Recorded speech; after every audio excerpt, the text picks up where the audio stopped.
Hey, y'all. Y'all. Fucking roommates. Okay. Are we good? Yes. All right. So last we left off talking about some of the popular hallucinogens. All of these are Schedule 1 with the exception of salvia, right, which is unscheduled. So we're going to go into greater depth with all of these later. We're going to do units on each individual category of substances, but for now, I just want to kind of get their basic effects on the table. Okay, so left to right, any guesses on IDing these substances? Any guesses? This is just ballpark on what this might be, knowing that it's a dissociative if you know anything about dissociatives. K. Huh? Ketamine. K. Ketamine. Okay, ketamine, all right. Oh, good. So what about this one? Guesses? Wild guess. PCP. Nice. I have no idea who's speaking right now, but I trust you. These probably pretty obvious. This is nitrous oxide or NOS, which I think you probably will remember that we covered in inhalants as well. This one says on the bag, this is MXC or mix or methoxetamine, which was designed as basically a more legally viable alternative to ketamine because ketamine was harder to get. And then DXM, otherwise known as Robo. And you'll see that a couple of these are present in multiple different categories. So for instance, DXM is present in the depressant category as well. Nitrous is present in the inhalant category as well. Ketamine and PCP and MXC are pretty much straight up dissociatives, but we'll see in a second that the class of dissociatives is very complicated. It's not like other classes. So dissociatives encapsulate this kind of like crossroads of different effects of drugs. So some dissociatives, like nitrous in particular, are inhalants and also poppers. Some dissociatives have psychedelic or hallucinogenic properties like ketamine and PCP. Some have opioid-like properties like ketamine, and some have depressant-like properties. And we'll kind of go, again, when we get to the to the dissociative unit, we'll kind of go more in depth into which of these drugs has more of these properties. But generally speaking, the effects of dissociatives are classified across a spectrum, and they will often include a reduction in blood pressure, and in some cases, a reduction of respiration. The exception to this is ketamine, which is interesting because ketamine is used often in emergency settings because it doesn't have as much of a tendency to depress your respiration. So this is safer for people that have undergone head trauma and other similar traumatic injuries recently, and also used as a pre-surgery medication and in anesthesia. And it's known as horse tranquilizer, which we'll get around to. I've got beef with that designation. But just keep this in mind, that dissociatives are a very complex class of drugs in terms of the different qualities that they pull from other categories. So this is a really good example of different kinds of drugs that can have a lot of properties, like shared properties of other categories. So generally speaking, a dissociative obviously will produce dissociation. If you're not familiar with what dissociation is, there are two general kinds of dissociation. The first is depersonalization, derealization. Wait, is that actually two of them? Yeah, I think that's both of them. So there's depersonalization, derealization, and dissociation in general as a concept is basically feeling either disconnected from the self or disconnected from your surroundings. So the individual experience pertaining to dissociative drugs might be slightly different depending on who you are as a person, your mental health, and the drug that you're doing.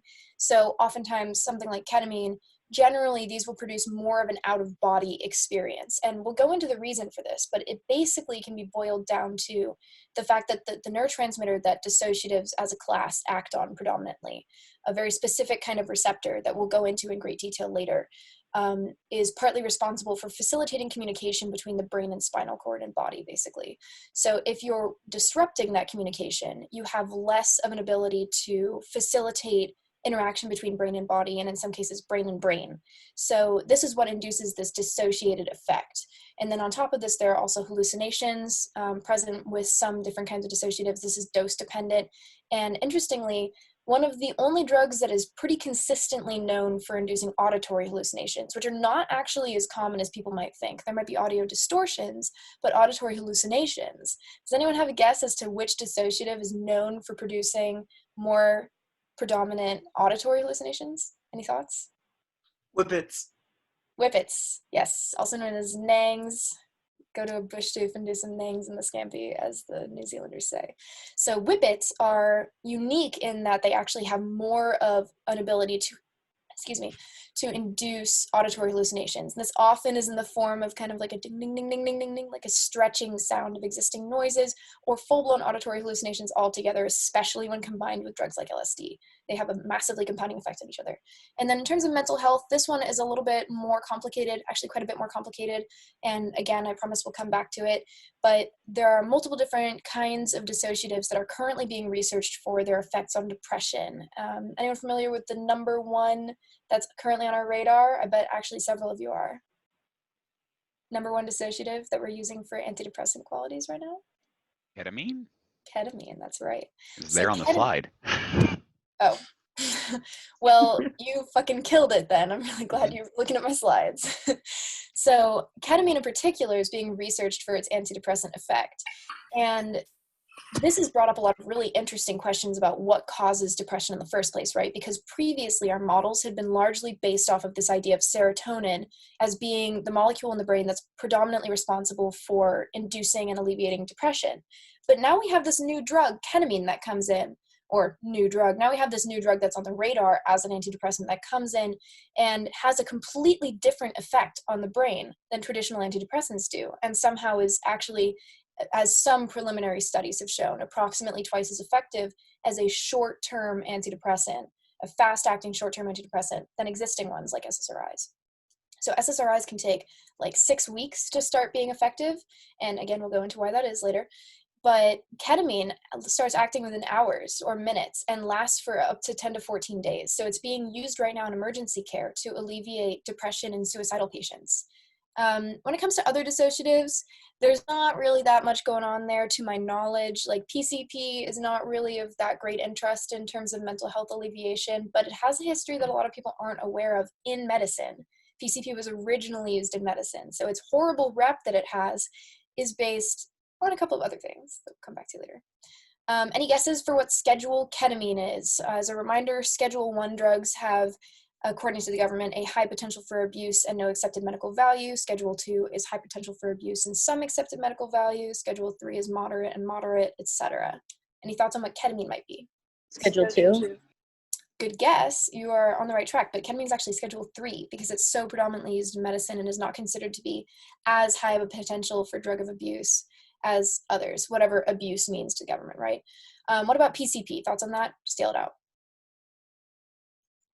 Schedule 1. Good. Oh, wait, I'm totally wrong. I thought it was Schedule 1. Just kidding. I totally do remember this because when I first found this out, I was like, really? PCP Schedule 2? And the reason for this is that it was used primarily in human medicine in the 60s as it was phased out by ketamine because people got high as balls during their treatment. Then MXE is a Schedule 2 drug as well. It entered the market as an attempt to kind of replace illicit ketamine. You can see how similar their chemical structures are here, right? And this is a prime example of what's called an analog. So an analog of a drug is made to be slightly molecularly different than the original drug, and they're usually made as an effort to skirt existing legislature. So MXE was produced because ketamine was harder to make and harder to acquire, and this is just one example of one of the 500 new psychoactive substances that hit the market every single year. So I keep getting ahead of myself. I can't get too fast through this. Then DXM is Robitussin or cough syrup, and that's unscheduled. So over here, this is what's called Sherm. It's a cigarette dipped in PCP, which is liquid in this form right here.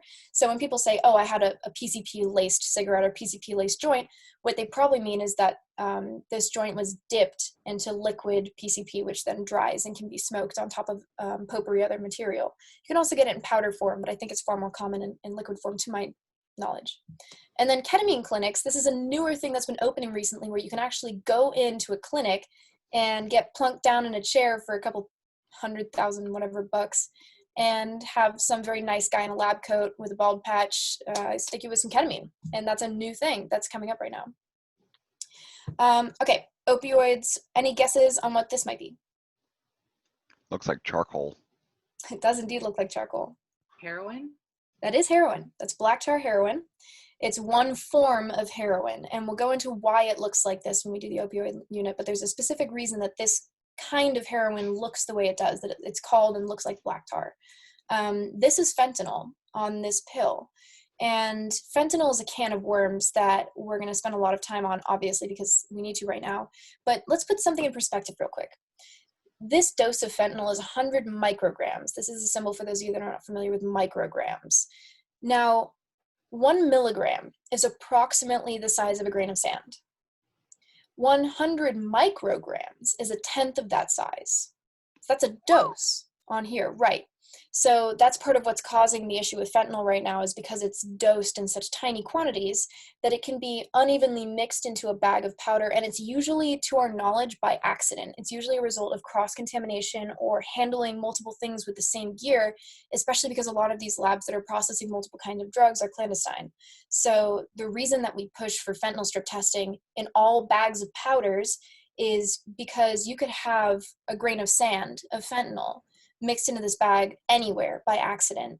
And unless you dissolve the entire bag and test the entire bag, then you might miss it. It's called the chocolate chip cookie effect. Just imagine a couple little dots of fentanyl as your chocolate chips. Probably doesn't taste as good. That's fentanyl. This is methadone, which is otherwise known as juice. This is an example of opioid replacement or substitution treatment. Come back to. This is Percocet. Primary component inside of Percocet is oxycodone. And again, we'll come back to why brand name drugs have one name and then they contain another chemical within them. That's the difference between a brand name drug and a generic drug. So the generic drug is the active ingredient that's contained within a brand name, and we'll go into the nitty-gritty of like why that's the case and why we don't just call it oxycodone. And does anyone know what these are? Poppy? Poppy. Those are poppies. These are opium poppies. So opioids sometimes are opium poppy derivatives. And just to make a clear distinction here between opioid versus opiate, and I'll say right off the bat that this is a really easy way of identifying a news source that doesn't actually know very much about what it's reporting on. Because if you know the difference between an opioid and an opiate, you've done at least enough research to understand what drug you're talking about. So the word opiate specifically refers to a drug that is derived from the opium poppy plants. This can include heroin, morphine, codeine, etc. An opioid is anything that binds to an opioid receptor. So this is the umbrella category right here. Opioid is an umbrella category. It includes synthetically made opioids that were made in a lab and naturally occurring opioids or opiates that are produced from plants. So if you see an article that's calling fentanyl an opiate, it's a minor distinction, right? Like fentanyl is made in a lab. Fentanyl is a synthetic opioid. So this is a really small litmus test for being like, okay, does this person reporting on this subject have even a basic understanding of the nomenclature around drugs? So use that in the future. See if you can find an article that calls fentanyl an opiate. It's easy, it's fun. It's a great pastime, I think. So just as a refresher, an alkaloid is any substance that contains nitrogen and has an effect on humans. So a major effect of opioids that is used often by first responders to identify an overdose is meiosis, is pupil constriction. So if someone is lying down in a dark room and they are unconscious or not responsive, and you pull back their eyeball and their eye is not dilating in response to the lack of light, then this might be an indicator that they have pupil constriction or meiosis. Opioids, to my knowledge, and please correct me if I'm wrong, to my knowledge, are the only class of drugs that is known for inducing pupil constriction as opposed to dilation. There are a couple classes that do dilation. Opioids are very sedating. They're very calming, not necessarily in a way that you feel euphoria. And this is a very common misconception about opioids, is that you feel like you're rolling, right? Like MDMA, like you're very blissed out. But the actuality of it is that opioids are frequently described as being tucked in bed under a warm blanket on a rainy day with hot cocoa, like everything is well with the world, just a sense of calm and satisfaction and bliss. And interestingly, your body produces endogenous, so internally created opioids, endorphins, and that's a runner's high. So if you've ever experienced a runner's high before, you've gotten a bit of an opioid rush, just a little bit. Some people don't actually experience any bliss at all from opioids. Some people just experience like a standard issue sedation. And that sedation can sometimes lead to this phenomenon called nodding out or nodding off. And this is effectively kind of going in and out of consciousness, often kind of in the form of a fever dream, right? So it's a little bit of a blurring between the lines of reality and mental imagery and fantasy. And nodding out is a very major causation of accidents at the wheel pertaining to opioids, as people just will like blink in and out. Heroin is a Schedule 1 drug. Oxycodone is a Schedule 2 drug. Codeine is also Schedule 2, and codeine is making the rounds in a lot of really interesting ways globally that we'll come back to. And methadone is also a Schedule 2 drug, so weed is more illegal than all these, technically. Any guesses as to what this is? Purple drank. That's drank. Promethazine codeine. Yeah, promethazine codeine. That's lean, right? And lean is becoming, or has been for some time, basically a status symbol in a lot of rap and hip hop communities, particularly in Florida, to the point where if you walk into an establishment and you have lean on you, that really says something. It's really clout right now, and it's kind of getting increasingly difficult to get in the U.S. and has been popularized specifically in the form of these styrofoam cups. Like these styrofoam cups, double stacked, are like intended to keep insulation so the ice doesn't melt as easily. But now it's just kind of like, if you're going to drink lean, you have to do it in a styrofoam cup. So lean is codeine mixed with Sprite, typically speaking. Now for cannabinoids, sorry, that was a really bright color change. My eyes are not adjusting. I want to make a very important distinction here, which is that the concept of a cannabinoid is often very misunderstood. It's often assumed that a cannabinoid is cannabis, or that cannabis is a cannabinoid. But that's not quite the case. Cannabis contains chemicals or molecules called cannabinoids. So probably the two most popular of these are CBD and THC. I'm sure that all of you have heard of these, or at least most of you have heard of these. But there are so many cannabinoids that are found in cannabis, which is why the effect profile of this plant is so unique that it gets its own unit. This is a very unusual substance because, once again, kind of like dissociatives, it shares properties from a lot of different categories, right? So cannabis is not directly classified as a stimulant or a depressant or a hallucinogen, but it has properties of all three of those things. And part of that is because of the complicated interplay between all of these different cannabinoids that are within it. So for instance, CBN and THCV are technically psychoactive, mildly so, but THC is the primary substance in cannabis that gets you high, basically. And they all have very different effects here that we're studying in a whole bunch of different contexts right now. So to make something clear again, cannabinoids are a broad category. Like, we've made them in labs like JWH 18 and 73 and 200. These two got a lot of flack because they were actually developed as an effort to study rat behavior with cannabinoids, and then probably someone on Reddit found the formulation for them and was like, interesting, and started making it and distributing it. And these synthetic cannabinoids are often sprayed onto plant matter and potpourri, and they're sold in head shops and smoke shops and sex shops. And the issue with them is that, as with most drugs that enter the market as an effort to skirt regulations on existing drugs, right, because they're trying to emulate the effects of THC, we found that people have very unpredictable adverse reactions to synthetic cannabinoids. Wouldn't it be nice if there were a natural alternative that we knew was safe? I don't know, maybe I'm just spitballing. But cannabis contains about 113 different cannabinoids, and we find new ones all the time. So that's pretty cool, right? Like, cannabis is within all cannabinoids. Like, we've made our own versions of cannabinoids to try and understand how they work.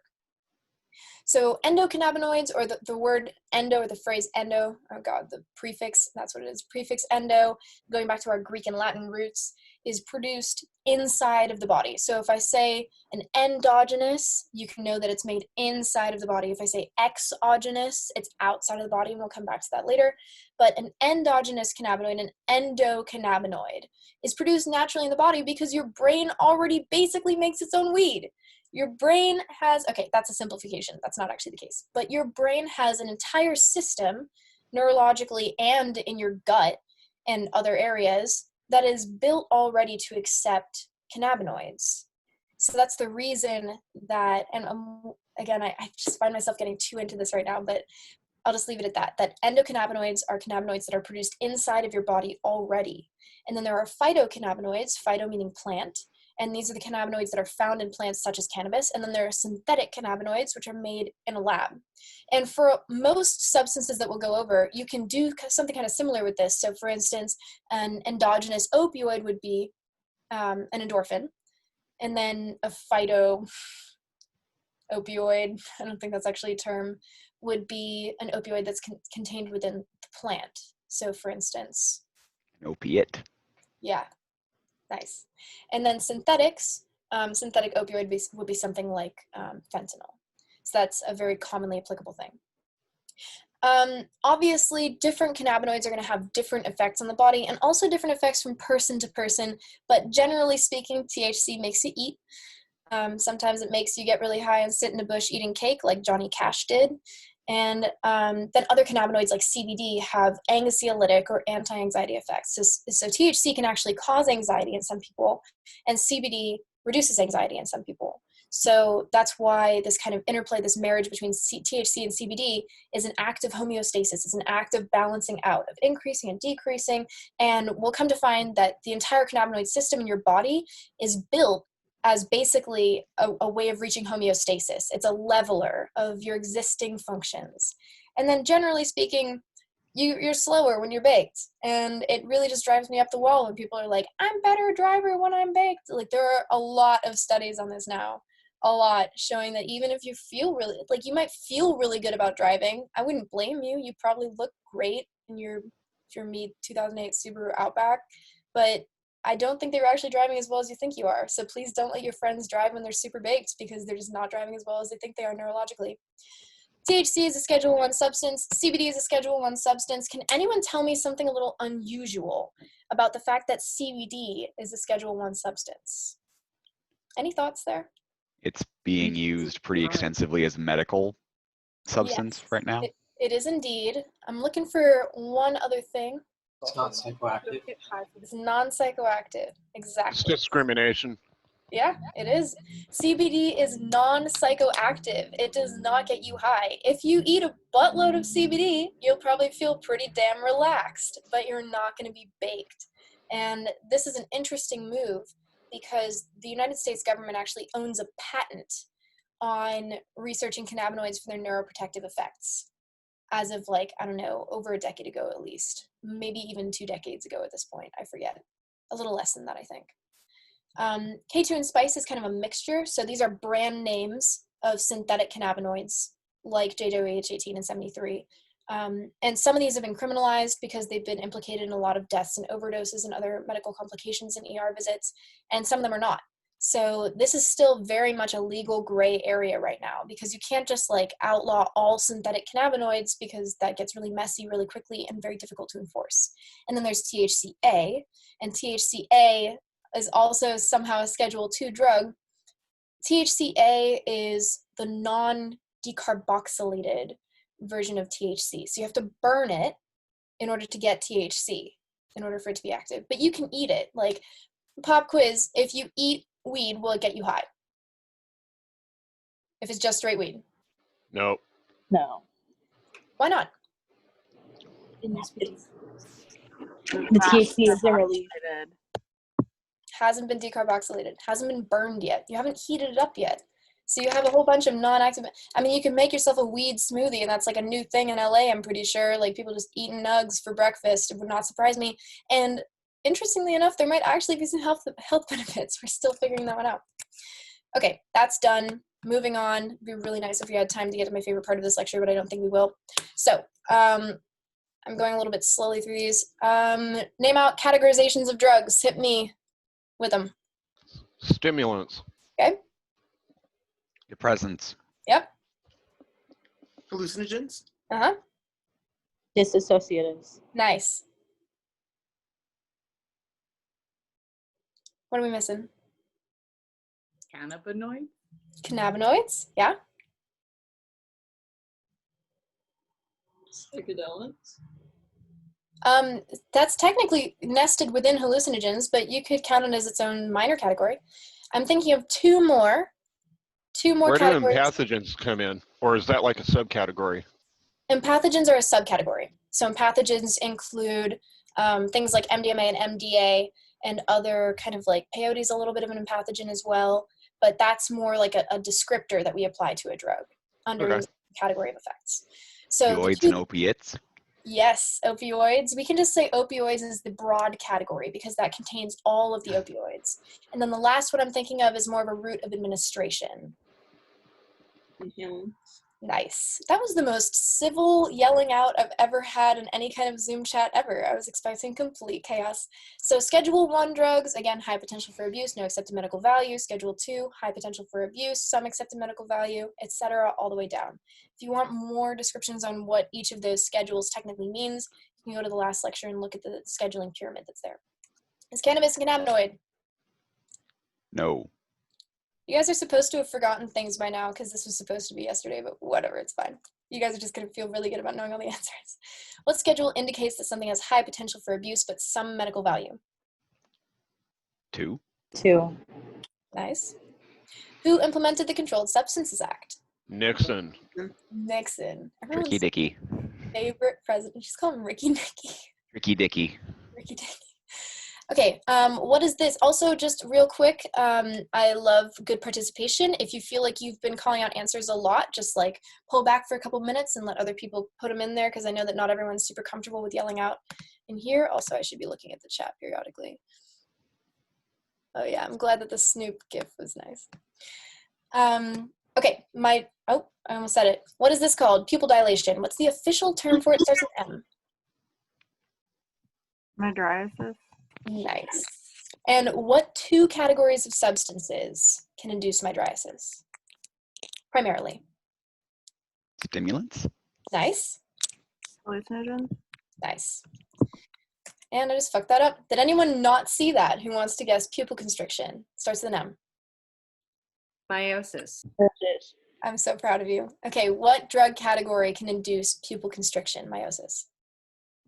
Opioids. Nice. And then what about jaw clenching, tooth grinding? Anyone know what that's called? It starts with a B. Bruxism. Nice. And what categories of drugs can induce bruxism? Stimulants. And And hallucinogens. appears that I had them next to each other and I don't know my own slides. Okay, what is it called to snort something? The layman's term that's not fully correct, but it's the more official layman's term that's just been adopted anyway. Starts with an I. Really? Insufflation. Inflation. All of these are correct. Very impressive. This is transdermal administration. As someone pointed out last time, a fentanyl patch is an example of how this might be used. It is true that you can get some drugs in patches to be absorbed through the skin, and it's also true that if you put a drug on a mucous membrane, then you can absorb it through, it's not really the skin at that point, it's a mucous membrane, but like oftentimes you'll get something on your hand and wipe it in your face, and that's how it happens. Including things like fentanyl. People are very convinced that fentanyl can be absorbed through the skin as a powder. It cannot. You would need a large quantity, actually, I promise I will cite this if you're curious. If you spill a large quantity of it on your skin and leave it there for hours, then maybe a little bit will absorb. But whenever anyone says, oh, fentanyl can be absorbed through your skin, what they mean is it's in such small quantities that you wipe your face at some point or get it on your face or mucous membrane, and that's how it happens. So if you ever see an article with a cop being like, oh, well, someone like blew fentanyl onto my boobs and I died, like it just did not happen that way. What is it called going under the tongue? Sublingual. Nice. And what are some terms for injection? Intravenous. Shooting up. Intravenous, shooting up, banging. There's one more, starts with an M. Smacking. That's different. Well, smacking is the process of preparing a That's vein right. to be pulled to the surface. But the last one that's not quite as common is mainlining, and that's because you're trying to find the main line, right? And then this, what's it called? Suppository. Suppository. This thing goes up your asshole. And there are other 2 forms of ingestion, which are inhaling and smoking via combustion. And remember, these are 2 distinct things, right? Like weed is not an inhalant because you have to burn it for it to be inhaled, right? Like, yes, you do inhale, but you have to like heat it and do something to it.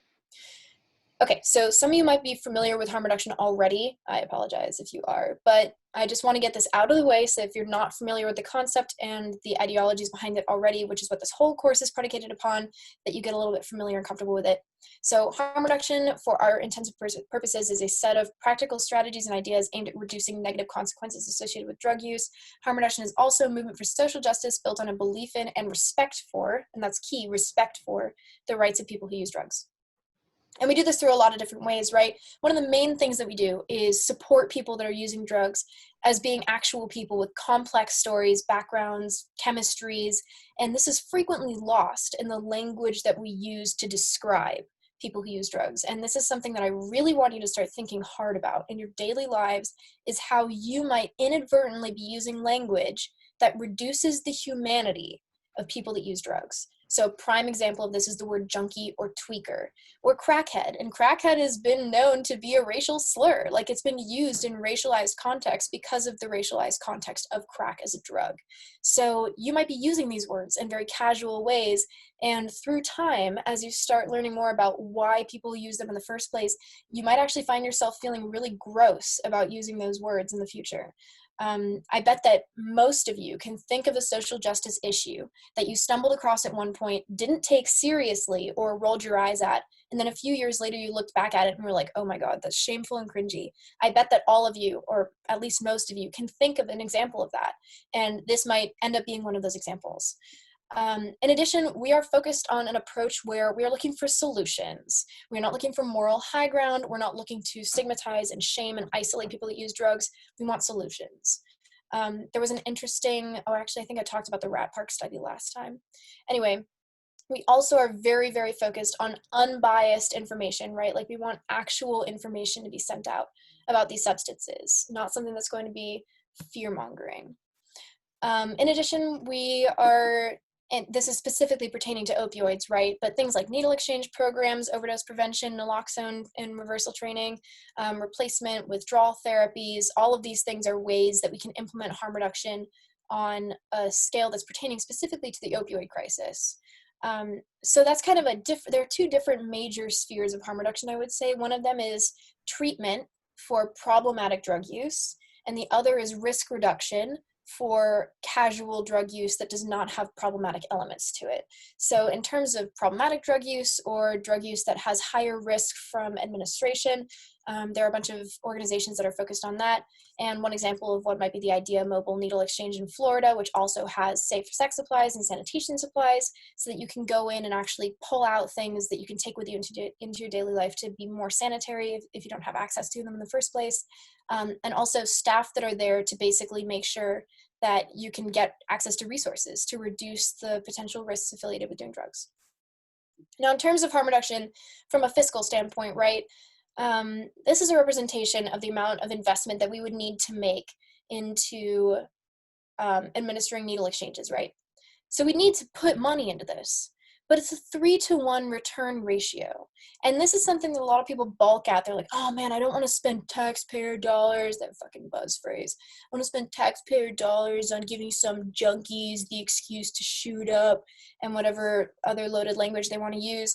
The fact of the matter is, if you're only looking at this from an economic standpoint, if you invest 10% more money into prevention techniques, into preventing the health problems that arise from a lack of resources in the first place, then your return is massive because of the number of things that don't have to be treated in response to this lack of resources. So for instance, if you have someone that they're dope sick, right? They're feeling really terrible.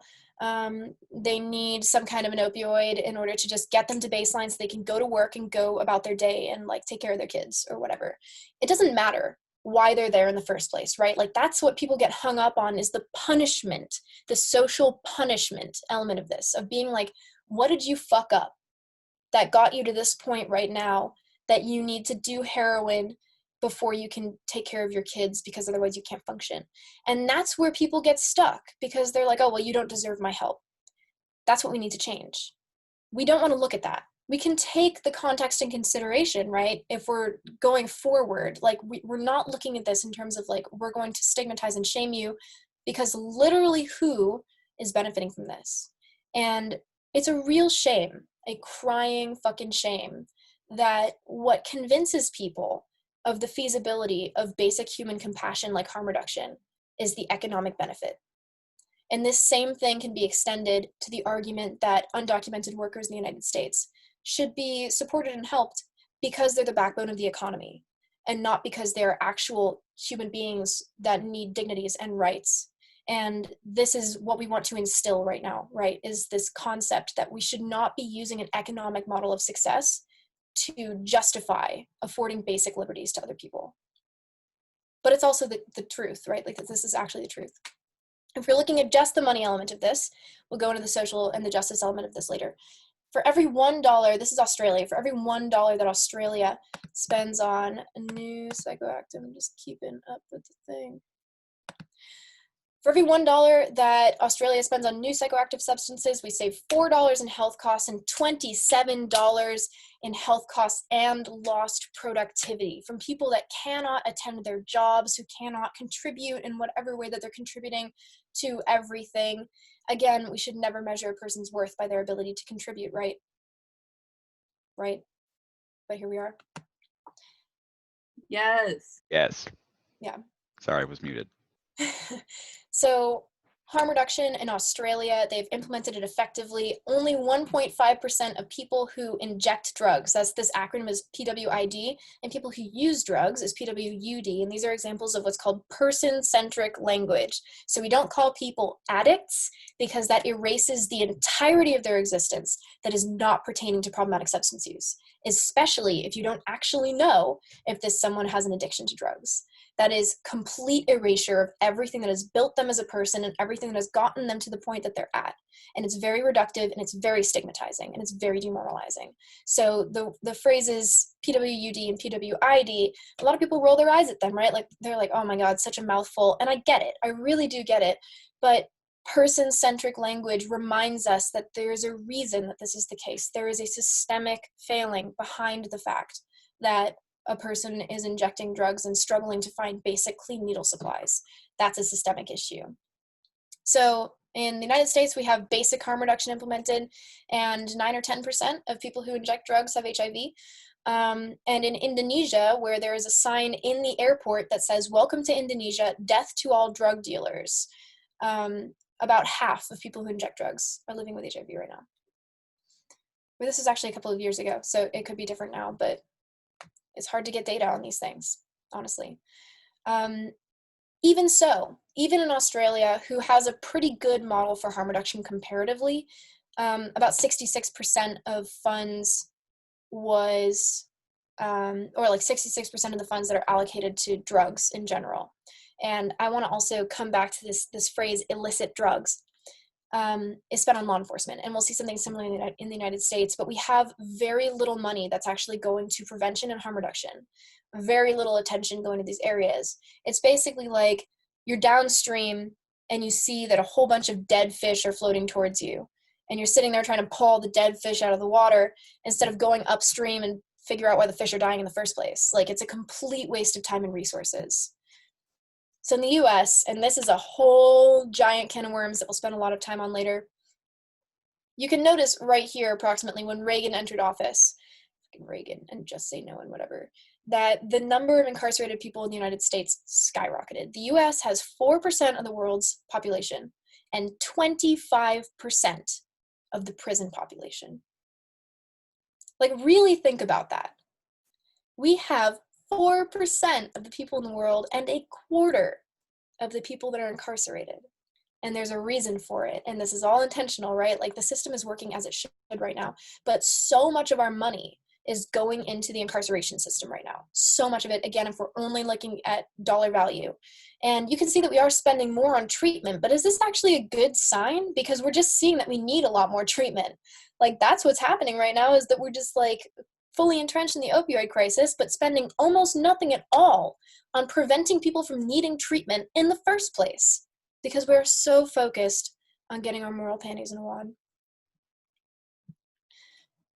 So in terms of AIDS and HIV, it's been estimated by Harm Reduction International that if we shift, like I saw earlier, 10% of our funds from, instead of doing legal control, etc., to harm reduction instead, we'll see a 94% drop in new HIV infections. That's all it would take, is to go a little bit more in favor of people that don't have resources. Give them a little bit more to work with. And all of a sudden, we're going to see a massive dip. This is one of my favorite TED Talks on this subject. But the guy talks really slowly, so I'm going to put it on 1.25x speed. Sorry. Categorization is just a way to institutionalize stigma. Boy, are we going to get into that one. Okay, now on the other side of the coin, we have organizations that are more focused on casual recreational use that is non-problematic, whatever that means in the moment, or use that is more centered towards psychedelic-oriented drugs. So it's not like any of these drugs. This is something I want to make very clear right off the bat. There is a concept called psychedelic exceptionalism, which basically means that the community that uses and enjoys psychedelics tends to be very protective over psychedelics and oftentimes militantly enforces the notion that people who use psychedelics are more woke and more superior. And let me make this very clear. That is not something that we're going to subscribe to in this course. This course is focused on the idea that drugs are simply chemicals and that the social relationship that we have with them is what we really want to be examining here. And we can understand how the drugs work. And sure, it's kind of like indisputable that some drugs have a higher risk ratio than others. But that still goes down to a social understanding of why people choose to use higher risk drugs in the first place. So some organizations that are examples of this are MAPS, Multidisciplinary Association for Psychedelic Studies. This is an amazing organization that is at the forefront of researching things like MDMA for PTSD with massive success. Zendo, in parts, it's not the word I was looking for. Zendo implements psychedelic harm reduction or psychological harm reduction in care at major events and smaller events in some cases as well. And then DanceSafe, which is my boo, does reagent drug checking on site at festivals and is a volunteer-run nonprofit that will provide free, unbiased drug education and free condoms and earplugs, etc. So here's an example of the booth in action, and this is kind of just like what has to happen because there aren't major institutional ways of receiving this information and receiving these kinds of safety materials. So this is in Vienna with Check It, for instance, and this is just a way that they've done this, but they have like a mobile lab, they have a lot more freedom with this. And then at the more responsible festivals and events, you have very frequently accessible drinking water and cool down stations, etc. Things to protect people from the potential adverse effects of certain substances or just in general. Anyone know where this is? Just by looking at it? Burning Man. That is indeed Burning Man. So this is within Zendo. This guy, I sense maybe an MDMA-like vibe from him, but I'm not positive. And Zendo is just a place where you can go in, basically, and even if you're not under the influence of anything, you can just be like, I need someone to sit with me right now, or I need a place to rest. And this is just rudimentary harm reduction, right? This is peer support. This is people looking after each other when they're having a difficult time. And this is one example of harm reduction in action. Then there's ecstasydata.org. This is outdated now. This is drugsdata.org because they do all kinds of things there.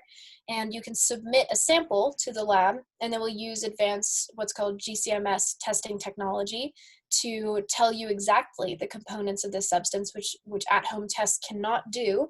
A lot of people misunderstand the limitations of at-home tests. So something like this might have been sent in, sold as ecstasy, but instead it contains caffeine and N-ethylpentalone, which was making the rounds, I think in like 2014 to 2017 predominantly, but up through last year, and was causing a lot of very serious side effects in a lot of people. Then there's DanceSafe test kits, which again, people often use incorrectly, unfortunately, but I will teach you how to do it correctly at some point later. And these are a great first line of defense for at-home testing. They can tell you the primary detectable component in your substance. So you can basically say, is this probably mostly not what I'm looking for? And you would be surprised at how often it might actually just not be what you were thinking it was. Thinking of that guy that bought a kilo of amphetamine thinking it was cocaine. So in the US, we have some access to these services, but they're usually pretty rudimentary and guerrilla. In Russia, oftentimes people, from what I've heard from a woman that I've spoken to at a harm reduction organization in Russia, oftentimes people have absolutely no idea that drug checking kits even exist in the first place because they're not really offered there. And Russia is currently getting pummeled by opioids right now and very seriously in trouble with a lack of harm reduction. Then in the UK, you have this like massive brick and mortar establishment at the Boomtown Festival where you can just bring in your drugs and they'll test it for you on site and even give you like a waiting number like you're at Joann's Fabrics or some shit. And then in Vienna, you have services like Check It, and this provides even psychological counseling as well as more advanced testing services. So why exactly don't we have more harm reduction in the US, right? Like it seems like it would be such a simple thing to just have free water at events for people that are, I don't know, overheating and at risk of dying from heat stroke or dehydration. So here's our golden boy, Joe Biden. And like, look, y'all, I'm just going to say flat out, just because Joe Biden introduced the RAVE Act does not mean you should vote for Trump instead. I'm just going to go ahead and put that out there. You know, no candidate endorsements here or whatever, but I think you probably can guess my political leanings. And in 2002, Joe Biden introduced this act that became known as the RAVE Act, which is literally Reducing Americans' Vulnerability to Ecstasy Act. And this was partly in response to this massive swell of raving that was happening at the time. And also the fact that in 2001, this extremely controversial study was released about MDMA that was a huge scandal. And I won't ruin it now because it's so exciting to tell it because it's that huge of a scandal. And in response to this, lawmakers freaked out because that's what they do. And Joe Biden was like, okay, well, I'm going to put this really sloppy bill into action that kind of vaguely says that event promoters should not endorse or condone drug use at their events. And promoters freaked out, right? Like, especially rave promoters were just like, I'm terrified of the prospect of getting shut down. I'm terrified of the prospect of being criminalized for these things. So a lot of promoters just stopped allowing harm reduction altogether. And this was a really big problem. DanceSafe was founded in 1998, and the RAVE Act caused a lot of issues with promoters being like, we're not going to have you at our events because we don't want to get shut down. The thing is, to my knowledge and to the knowledge of DanceSafe, no event promoter has ever been charged or convicted under the RAVE Act. Like, it just hasn't actually resulted in any legal action because it's so vague. So this has continued to pose problems even up until now because promoters are like, well, I can't have big fans in my space because there might be some kind of law enforcement issue. Even pacifiers, which were often used at raves, partly because of bruxism from doing MDMA, were banned at some events because the RAVE Act was causing so much fear. And this was to the point where a couple of parents banded together to create amendtheraveact.org, which is a movement to basically get rid of the RAVE Act because their kids died from lack of harm reduction available at events. Preventable deaths. There was one just a couple of months ago, I think, of a 19-year-old kid in the UK maybe, or in the US, I don't remember exactly. And he was rolling really hard and the club was really hot and they didn't allow ins and outs, and they even turned off the water in the faucets in the bathroom to prevent people from accessing water, free water at the event. And this kid just died of dehydration and overheating, cardiac arrest. I have a couple of minutes left.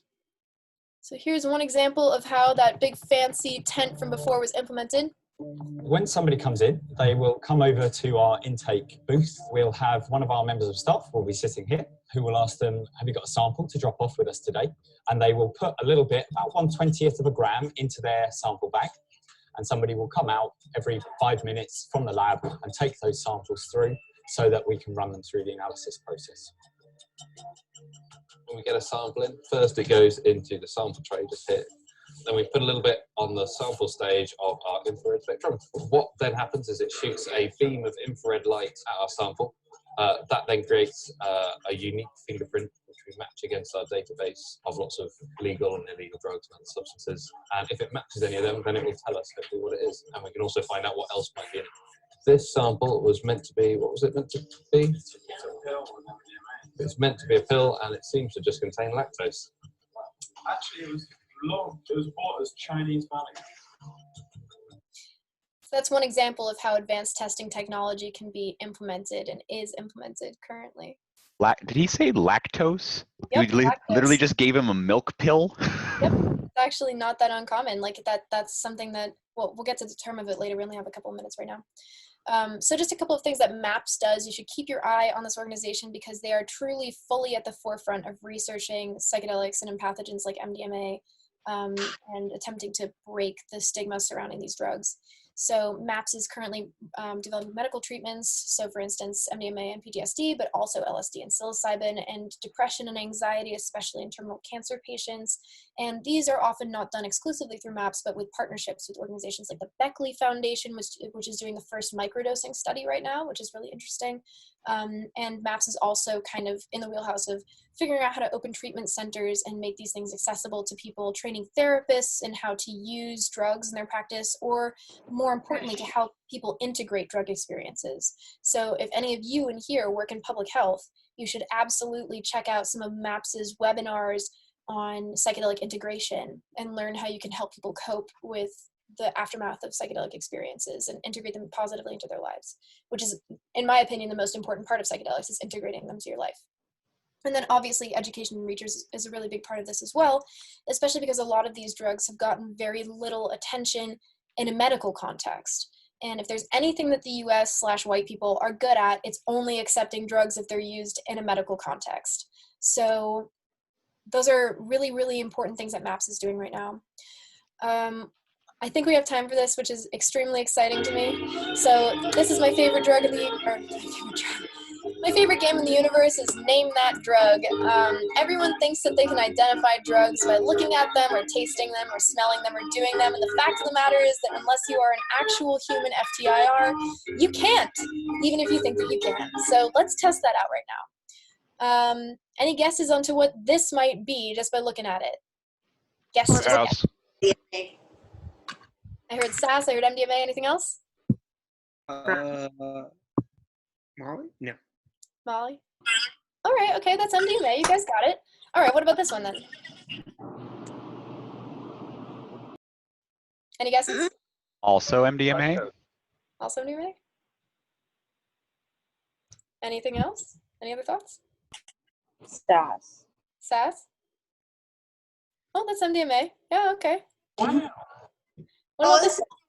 Being tricky. Bath salts. Bath salts? Also MDMA? Gelatin capsule Okay. filled with powder. Oh, Wow. oh man, that's What TFMPP. is? What is that? Yeah, what is that? All right, so TFMPP is what's called a piperazine, and piperazines became more and more popular as adulterants of MDMA a couple of years ago. And piperazines are known for having kind of an unpredictable effect, a very stimulating effect that can sometimes cause really uncomfortable sensations and sometimes lead to hospitalization at high enough quantities, as well as some MDMA. And methylsulfonylmethane is just a dietary supplement, just for good measure. Wow. Oh, so it's diet pills? By accident.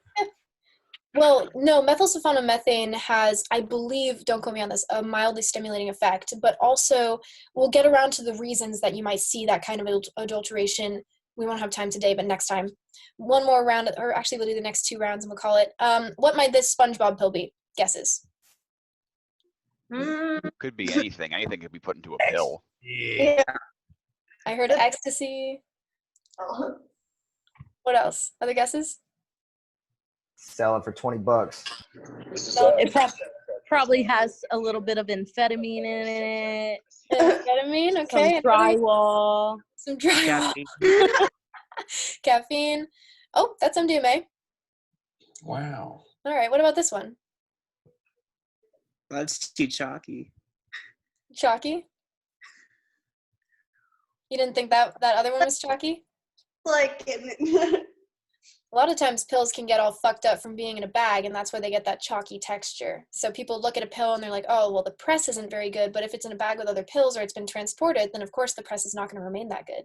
Any guesses as to what the contents might be? I had I had pills that were all opioids once, so. Really? Anything goes? It's impossible to tell just by looking at it, right? Yeah, well, that's exactly what I want you to take away from this, is people are extremely confident about their ability to identify drugs by looking at them, tasting them, smelling them, touching them, or doing them. I'll ask someone, oh, that Coke you bought in LA, did you test it? And they will dead ass say, yeah, I did a bump of it before I bought it. And I was like, how the fuck do you think? Okay, anyway, but also drug education is not accessible. So this one has MCPP, metoclopramide, and domperidone. I forget exactly what these are, honestly. What about this Tesla? I know Teslas are very popular. Molly. Molly? Yeah, fuck no. Oh, that's I actually know. just caffeine and meth. Oh, really? Wow. Yeah, wow, right? So this is a really big issue, right? Like we have some pretty confident guesses about what these drugs might be, or you look at the press and you're like, oh, totally, an orange Tesla, that's absolutely going to be Molly. You have no idea. Last round and then we'll call it a day. What might this white powder be? Coke. Coke? Ketamine. Ketamine? Could be Coke or K or MXC or anything. MXC? All Soda. Yeah, no. right. So, oops, my flux is turning on. Now it's getting all orange. Whatever. Oh, shit, it's just lidocaine. Sorry for my orange screen. It's to help me go to sleep. Yeah, lidocaine is a numbing agent, and it's very commonly cut for cocaine because people assume that they can gum their coke and be like, oh no, it's good, I gummed it, like totally. But lidocaine is a topical numbing agent, actually can really fuck up your stomach if you swallow it, and the fact that you're snorting it means that it's getting in your sinuses, means that you're swallowing it, means that it's in your stomach. So lidocaine, not great to be gumming up the works. What about this middle bag? Methamphetamine. Methamphetamine? Interesting, I hear fewer offerings than I did initially. Powdered sugar. Powdered sugar? It looked like baker's. Yeah, that's just cocaine, I gotcha. Okay, but seriously, imagine you have these two bags next to each other. How the fuck are you gonna know, right? You can't. Shit. They'll both numb you. They both have mild psychostimulant effects. Well, okay, this one definitely not mild. What about this one? It's a rock. It's a rock. Oh yeah, Sister Rock. It's just quartz. You know, you use it to align yourself. All right, it's crack. I gotcha. But the thing is that if I'd clicked away and it had had some crazy name underneath it, how many of you would have been shocked at this point? No. Right? And a lot of people will look at something like this and be like, oh, it's fish scale because there has this like shiny, flaky texture to crack cocaine or cocaine that's in rock form. But in reality, this could easily be amphetamine. This could easily be a number of things. So that's the takeaway from today. Oh yeah, that's gumming. This is how you gum something, thanks to Steve Harvey. So gumming is when you rub something, obviously, against your gums, right? All right. Thank you guys so much for tuning in to Name That Drug. It's my favorite thing ever, honest to God. I would just play with myself on a Friday night. Whoever is recording, I forgot. Oh, I think it's Ray, right? Then if you could please send it to me, that would be great. And then otherwise, I will see you guys on Tuesday because I think I'm canceling Monday, Wednesday, and just condensing it into one brick. But yeah, thank you guys for coming. If you have any questions, just feel free to let me know. See you Tuesday, Professor Sputnik. Thank you. Thank you. That was awesome. Thanks. Thank you. Good night. Have a Be good safe. night, you guys.